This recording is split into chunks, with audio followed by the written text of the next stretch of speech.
Hello friends, once again Nayaswami Hriman here, and this is the fifth in the five-part series being broadcast on a daily basis on the teaching of Yogananda in respect to the creation as reported in the Old Testament of the Christian Bible, specifically Genesis chapters 1 and 2. So at part 4 we started to talk about Adam and Eve, and you would want to watch that before watching this because I need to finish this up. So in chapter 2 of Genesis, it descends very rapidly from the macrocosm of the creation of the universe to its implication and importance on an individual soul level, to the Adam and Eve story.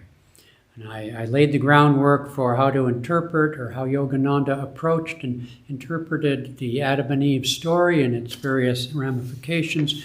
But now we get into the story itself. The first thing Yogananda talked about is that the tree of life in the midst of the garden where the Lord planted Adam and Eve is a reference to the spine, the tree of consciousness.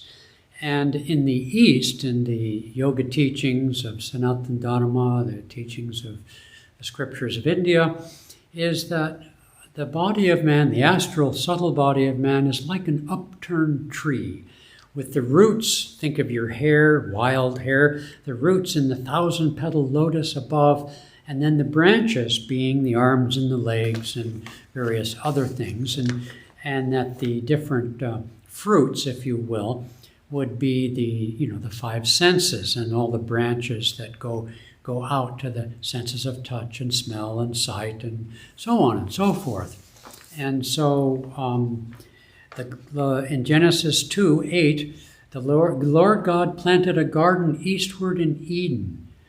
Eastward refers, Yogananda says, to the place between the eyebrows where the sun of the heavenly eye is seen. East in Hebrew is kedem, K-E-D-E-M, that which goes before, and this is what goes before. Yogananda, one of the specific things he sort of shunted to the side was the idea that the Garden of Eden was in Mesopotamia. In fact, Genesis chapter 2 talks about rivers and specifically mentions the Tigris and Euphrates, so it's pretty hard to argue with that. It's a very specific reference. But in any case, Yogananda was interpreting the significance of the Adam and Eve story from the standpoint of you and I, from the standpoint of the inner universe, the inner reality of the subtle body, the astral body, which is the prime focus of yoga practice. The energy, astral, subtle body is the link between the very subtle body of our soul, if you will, and our physical body. The ego, the I, is that part of our consciousness, to the extent Yogananda said, identified with the physical body, the personality, the memories, and the desires and the fears, and all those complex things we call our personality, which is inextricably linked to our human body. So he interprets the garden eastward in Eden as the point between the eyebrows.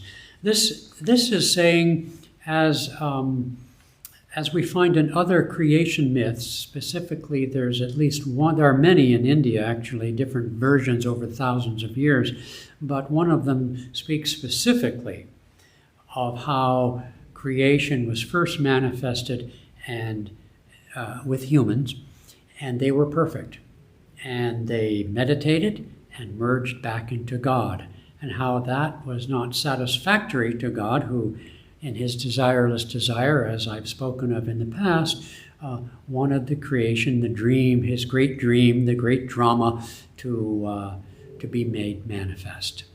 Anyway, so this idea that we started off perfect also accords with what I mentioned very quickly last in part 4, which is the very good possibility, at least in my view, of this Garden of Eden as being the highest golden age of Satya Yuga, or Krita Yuga as it's sometimes also called, in which humanity's consciousness was God realized, connected with the Spirit. And so whatever the case may be, this idea that we were made in the image of God and that we were made perfect, but then something happened, that we made a decision that we perhaps now regret. Most people don't regret it, but perhaps, is a very deep allegory and important one. Now, the little part of Genesis where Adam falls asleep and he makes woman come out of his rib, and God decided Adam needed some help. Well, we know Adam needed some help. That's a given. Just a joke. But that is that bifurcation I've spoken of earlier, I think in part 3, about the bifurcation of God into form and into consciousness, meaning consciousness being represented by reason, symbolized by the male, and matter and feeling and energy being symbolized by the female. Okay? And this goes further into Yogananda's explanation. So Adam and Eve represent reason and feeling. Whether they represent man and woman, yes, that is part of the story. It's obvious, and we'll get into more of that here in just a moment. But it also represents each one of us. There's that inner reality. He said, "Of the fruit of the trees of the garden we may eat, but of the fruit of the tree which is in the midst of the garden, God has told us, ye shall not eat of it, neither shall ye touch it, lest ye die." So in this inner interpretation of the East and of the Garden of Eden as being the human body, Yogananda continues, he says, the garden is the human body, especially the center of consciousness. The trees are the various nervous systems. The fruit of those trees are the sensations of the 5 senses that they bring to us.